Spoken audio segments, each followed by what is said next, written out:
Guys, welcome back. So we're going to do an absolutely easy project today. We are still working on the Sam's bead box, and I'll show you what we're going to do with that pendant that we had that I just couldn't see using any other way. So I have a Skinner blend here of using cad yellow, orange, cad red, fuchsia, and purple, and we're going to make a rainbow blend here. But these colors are extremely bright, as you can see. So what I'm going to do is I'm going to grab a little bit of white and I'm going to put it through the pasta machine at a number 6. Okay, we just want one strip, just to give us a little bit of I don't know, we're just muting the colors a little bit because it's just really bright. And I don't want it to be bright. Okay, so we're just doing that. Okay, and we're going to run that through our pasta machine.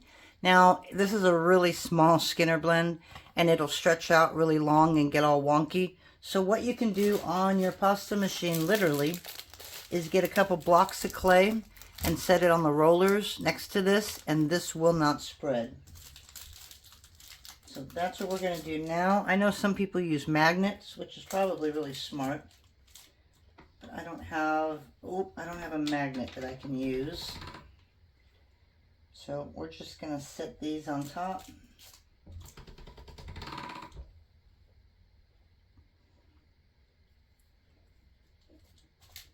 And see if we can keep it from spreading.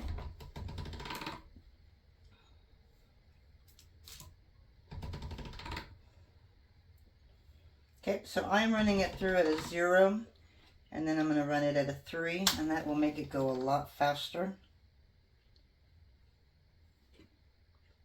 And I've got a weird color coming through on my orange, and I don't know what it is or why it's there. I'm hoping it goes away.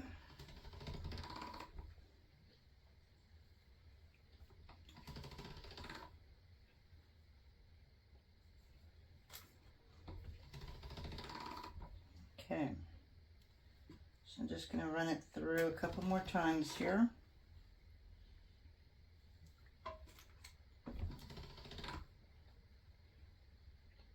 And we'll check and see if it's still too bright.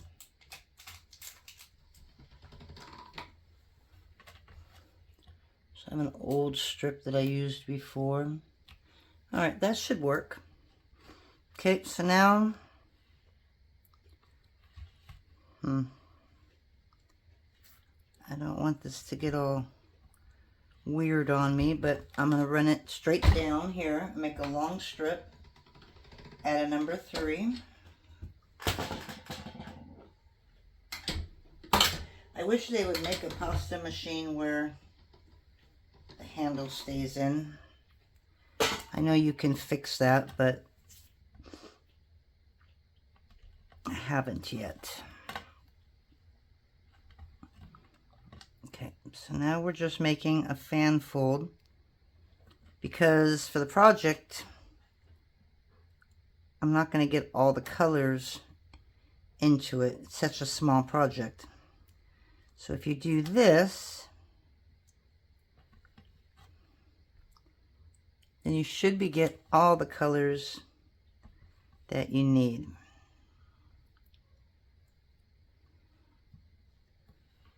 Okay, so we're just kind of putting that like that. Got a little bit of white on this, so we'll get rid of that.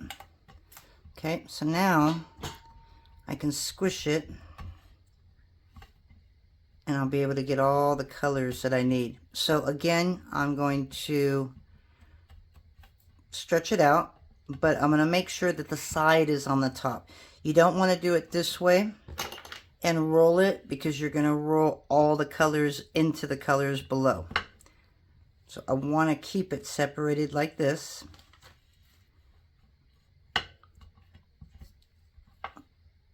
Okay. Now, in a way, it feels like you lose some of your blend this way. put this through at a 0, okay? And see, now it kind of looks like we lost some of that blending. So now that we have it sideways, I'm going to do this again, and I'm going to make a Skinner blend the opposite way, just to blend it a little bit.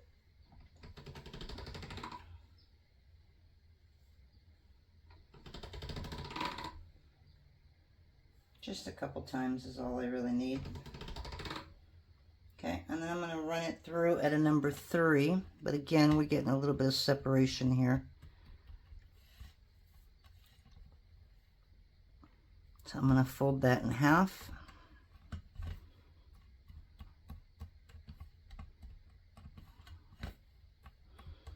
That's the side I want right there.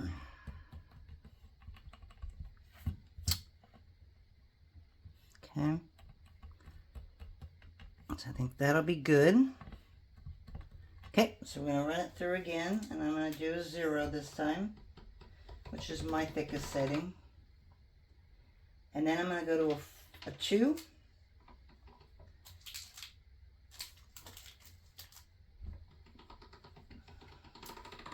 And then, believe it or not, I'm going to go to a 4.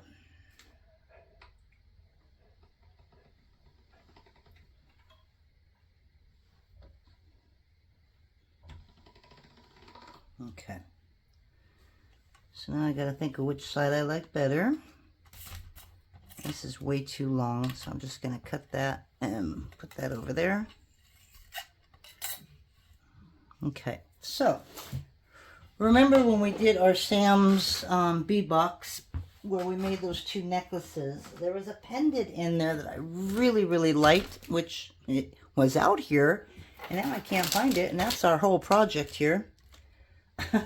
I don't know where it went, but it obviously fell. And again, this makes no sense. I don't know how I lose things so easily in this room. Okay, let me see if I can find it. I'll be right back. Alrighty, my mailman's here, so unfortunately you're going to hear the dogs bark for a little bit. Alright, so I don't know where I left off when I went looking for that piece. But anyways, I'm going to take some black here. And I'm going to put a texture on it. And I'm doing that now so that I don't squish what I've got into the piece here. Oops, and I did forget one thing. And I'll show you what I just forgot. We're going to take this and we're going to do this at a number 4.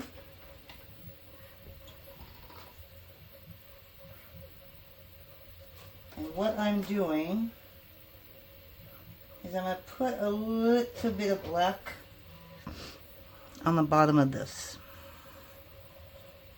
Okay, these are both at a number 4. Now I'm going to grab some paper here. We're going to blend this in really nice. I mean, I love these pendants that are metal, but I just can never see them hanging on their own. There's a few of them that look not so bad when I do that.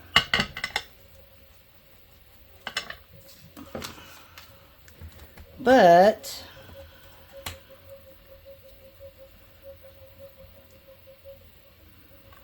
I'm just going to cut that off.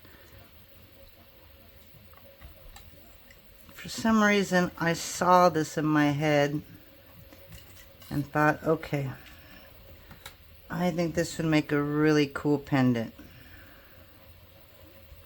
So I'm going to put this right here on top.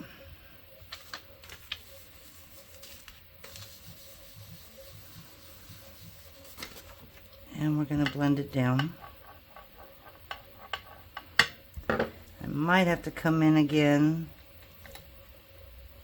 and put that texture back on the back.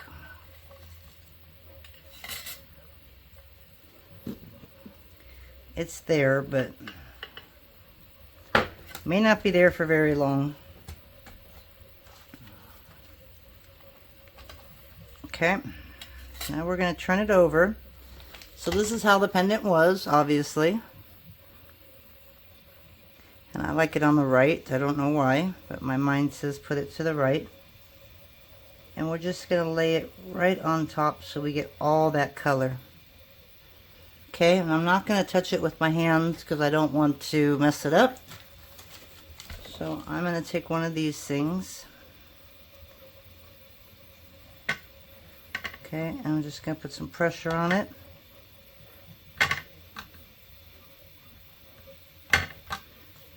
So that it's sitting in there, but I don't want it all the way raised to the top.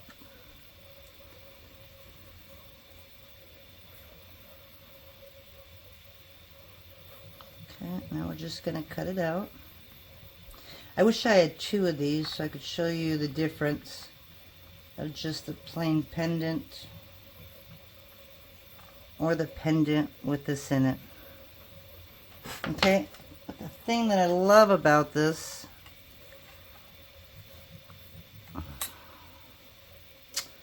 alright, I don't know how I missed a little bit, so hold on with that thought that I just gave you. We're going to put a little more black in here.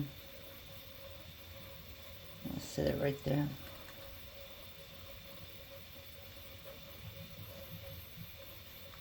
Okay. And we're going to put the texture over it one more time. I don't want to squish it.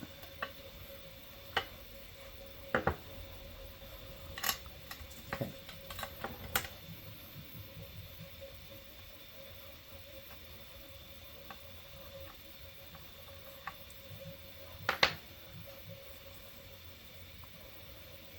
And then I will clean this after it comes out of the oven.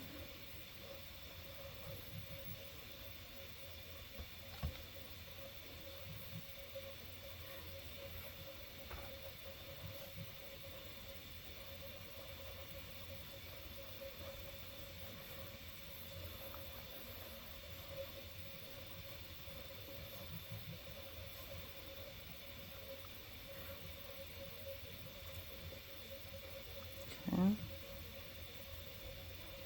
Trying to keep my hand on the metal.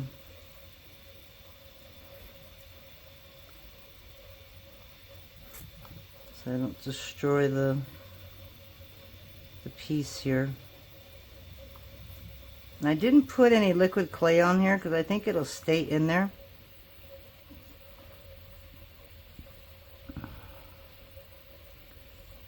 But I may when it comes out. I don't know yet. But it should stick.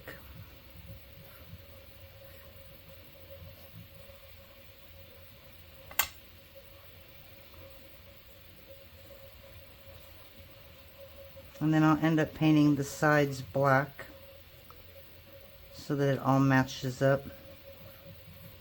Okay, but isn't that just so much nicer for that pendant?